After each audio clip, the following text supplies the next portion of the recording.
was old and ragged and gray, and it was the chill of the winter's day. The streets were wet with the recent snow, and the woman's feet were aged and slow. She stood at the crossing and waited long, alone, uncared for amid the throng. Past the woman so old and gray hastened some children on their way. None offered a helping hand to her, so meek, so timid, afraid to stir lest the carriage wheels or the horse's feet would crowd her down in the slippery street. At last came one of the merry troop, the gayest laddie of all the group. He paused beside her and whispered low, "I'll help you across if you wish to go."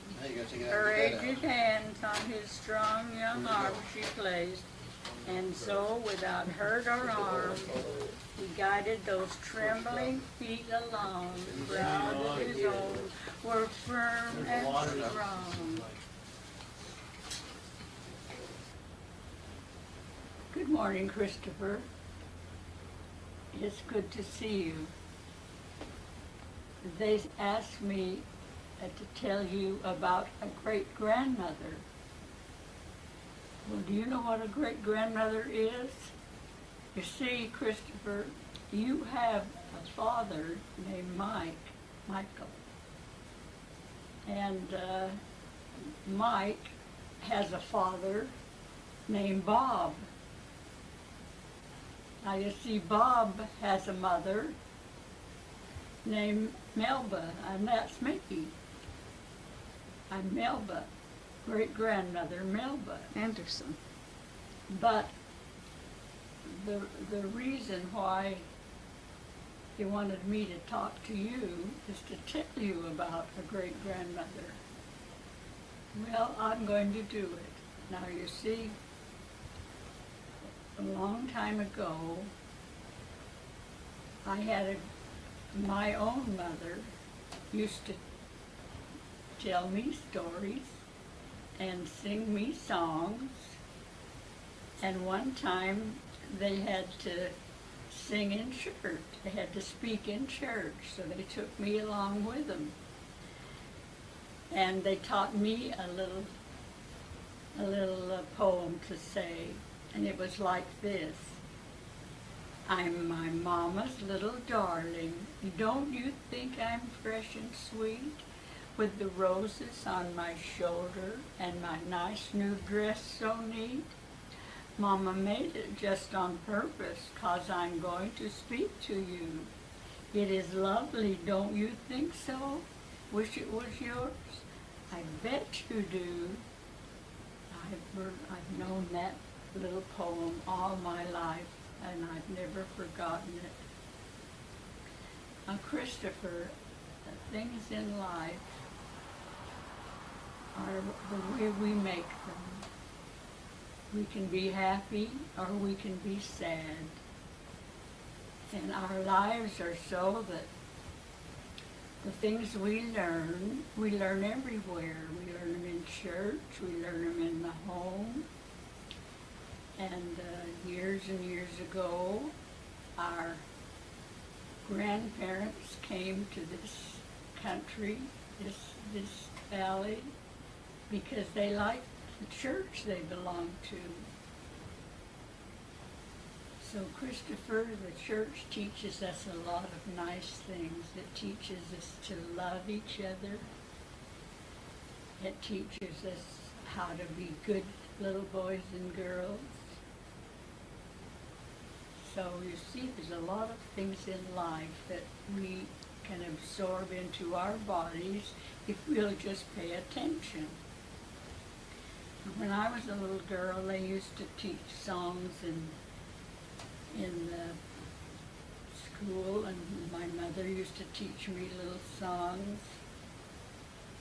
And one of them was, "Baby's boat's a silver moon, sailing in the sky, sailing o'er the sea of sleep, while the clouds roll by. Sail, baby, sail,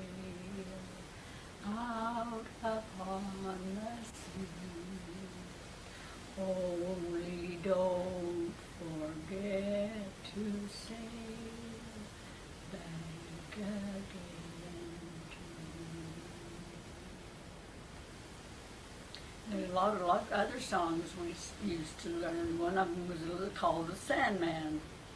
It goes, here comes the Sandman, stepping so lightly, stealing along on the tips of his toes, and he scatters the sand with his own little hand in the eyes of the sleeping children. Go to sleep, my children. Close your sleepy eyes. The Lady Moon will watch you on the dark skies. Little stars are peeping to see if you are sleeping. So go to sleep, my children. Close your eyes. I shall stop. Here I am again, Christopher. I just can't leave you alone. I'm so glad that I've got you here to talk to. I have some pictures here that maybe you'd like to see. One is up here on the wall. Okay. Should I start talking? Chris, this is a picture of Jennifer. It was taken by her daddy, who is Bob, your grandfather, Bob. And it was taken, she was taking a bath in their bathtub, and she loved the soap and all the bubbles and everything that it made.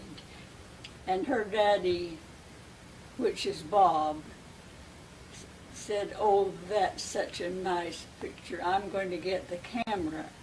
So he got his camera, and he was a good cameraman. He loved to take pictures.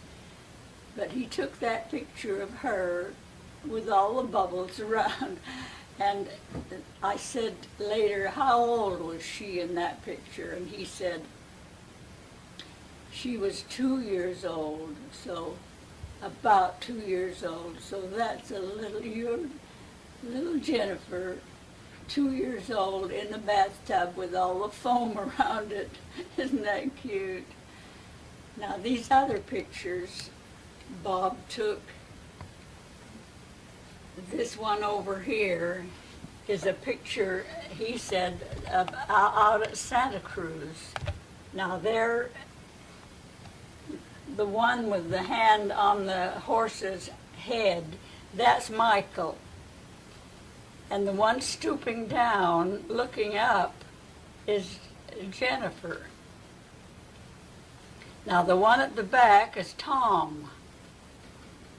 So there you are. You can see a picture of all three of Bob's children. And the horse, isn't that a cute horse? This isn't Jennifer, this is Karen. The little girl is Karen. Shall I correct that? They can hear me. That's fine. Well, I'm glad Donna corrected that, because I forgot that there was Karen in there too, because Jennifer, you see, wasn't even born in that picture. Not yet, anyway. This picture up here is a picture of out at the beach. And Bob saw that, and he liked the picture so much that he thought he'd take one and bring it home. So that's it. Now, Christopher, I have so many pictures that I know you'd like to see. But they're all in the camera, all in the Kodak album. And when you get time, you get your daddy to bring you over here, and I'll show you these cute pictures. There? Yes. That temple picture. Okay, shall I start now? Christopher, we have so many pictures in this room. The one over on the mantle is the big one in the middle. Shall I go over? I'll zoom in a little bit. This is the temple.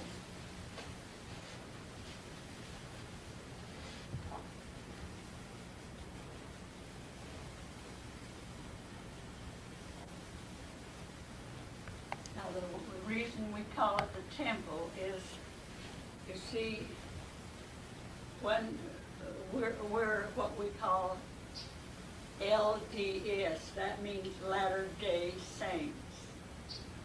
And people that belong to that church, the best thing they can do is to get married in the temple. So this is one of them. And here's another picture of the temple.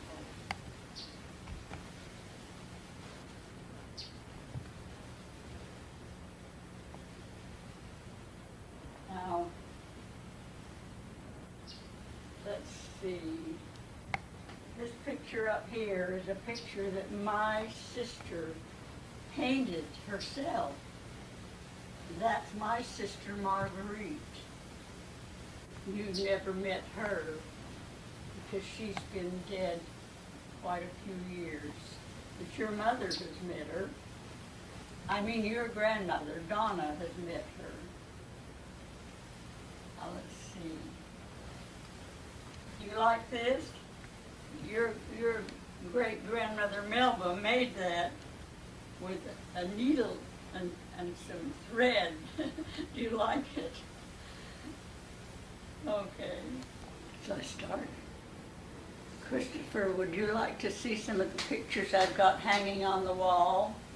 First of all, the one right here is the President of the United States and his wife, Nancy. That's President Ronald Reagan and Nancy. I picked that out of a magazine and I wanted to keep it. Now here, look who this is. There's your daddy. Now there's your Uncle Tom. Now this over here is Jennifer. Oh, look who this is. Guess who this is? You! Now down here is a picture of the family many years ago. Here's my daughter, Ruth. This is her husband. And this is her daughter. This is her oldest boy, Greg. And the next one, Richard. And this is Greg's wife. And Trudy. What? Trudy. Oh yeah, Trudy. Oh, here, come up one more. There's Laurie. That's Bob's baby brother, but he's a big boy now because he has kids of his own. This is his wife, Carol. Here is Amy and Bryce and Sarah. Isn't that sweet? I love that one. Oh, up here. This is my daughter, Ruthie. Ruth, her name is. And that is a young grandchild of hers. That's Laurie. That's your daddy's brother. Lawrence, No. but they call him Laurie. His dad's uncle. It's Mike's uncle. Oh. It's Bob's brother. With his daughter, Sarah. And his daughter, Sarah. Okay, now over here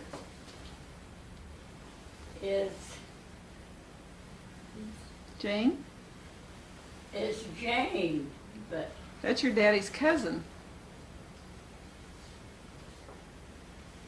that's Bob's cousin. No, that's Mike's cousin. Mike's cousin. Mike's cousin. Okay, this is an interesting picture taken up at Lake Almanor.